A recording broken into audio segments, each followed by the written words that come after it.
E se eu te dissesse que aquelas coincidências da vida, sabe? Aquelas que parecem mágicas, talvez não sejam acidentes? E se elas forem, na verdade, mensagens do universo?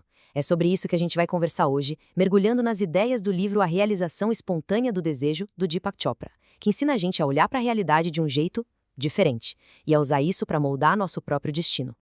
Pensa bem, quem nunca passou por uma situação daquelas que a gente já até para e pensa: nossa, isso foi perfeito demais para ser só acaso? Um encontro que muda tudo, uma solução que aparece do nada. A grande questão que o livro levanta é: será que isso é só sorte? Ou será que são, sei lá, pistas de uma inteligência maior tentando nos guiar? Então, para a gente começar a entender como essas coincidências funcionam, o Chopra nos convida a dar um passo para trás e entender primeiro como a realidade é feita. Ele propõe que ela é dividida em 3 níveis, que juntos formam tudo o que a gente conhece como universo. O primeiro nível é o mais fácil, é o nosso mundo do dia a dia, a esfera física. É tudo aquilo que a gente pode ver, tocar, medir, as cadeiras, as mesas, nossos corpos. Aqui, o tempo parece uma rua de mão única, sabe? Passado, presente, futuro, tudo bem linear. Agora, se a gente der um zoom bem de perto, a gente entra na esfera quântica. E aqui a coisa fica interessante. Nesse nível, a cadeira que parece tão sólida é, na verdade, um turbilhão de energia e informação. Pensa num rádio. Dependendo da estação que você sintoniza, ou seja, da frequência, você ouve uma música diferente. Aqui é a mesma coisa. Dependendo da vibração, essa energia vira uma pedra, uma planta ou a gente. E na base de tudo isso, o nível mais profundo está a esfera espiritual. Esse é o campo de todas as possibilidades, onde tudo pode acontecer. É como se fosse uma inteligência que não está em um lugar só, mas em todos os lugares ao mesmo tempo, organizando toda essa sopa de energia quântica para criar o universo. É nesse nível que tudo e todos nós estamos conectados. Tá, mas peraí. Isso tudo é muito legal, mas como a gente sabe que essa conexão toda é real? Que não é só uma ideia bonita, uma filosofia? Pois é, o livro traz alguns exemplos bem concretos que dão o que pensar. E as evidências são fascinantes. Olha só, já fizeram estudos com células humanas, leucócitos, que reagiram à intenção do seu doador mesmo estando em salas diferentes, a metros de distância. Ou então, as ondas cerebrais de pessoas meditando que começam a se sincronizar mesmo sem elas estarem no mesmo lugar. E quem tem cachorro sabe disso. Eles parecem adivinhar a hora que o dono decide voltar para casa. Como eles sabem? E um cardume de peixes ou um bando de pássaros que viram todos juntos ao mesmo tempo. Tudo isso aponta para essa inteligência que coordena tudo. Isso é o que o livro chama de sincronicidade em ação. Ok, entender essa conexão invisível é o primeiro grande passo, mas o próximo ainda mais poderoso. É aprender a usar o nosso próprio poder dentro desse sistema. É aqui que entra a nossa intenção, a nossa capacidade de participar ativamente da criação da nossa própria realidade.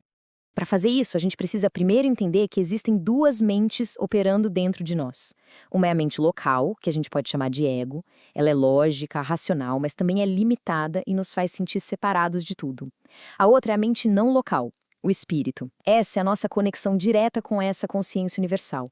Ela é intuitiva, criativa, unificadora. É acessando essa mente que a gente começa a brincar de criar. E como se faz isso na prática? Com duas ferramentas super poderosas, a atenção e a intenção. Pensa assim, a atenção dá energia. Onde a gente foca, a coisa cresce. Sabe aquele projeto no trabalho? Quanto mais atenção você dá, mais ele se desenvolve, né? Já a intenção organiza essa energia. É um pensamento focado que direciona essa energia para manifestar o que a gente quer, seja um novo emprego, um relacionamento melhor, o que for.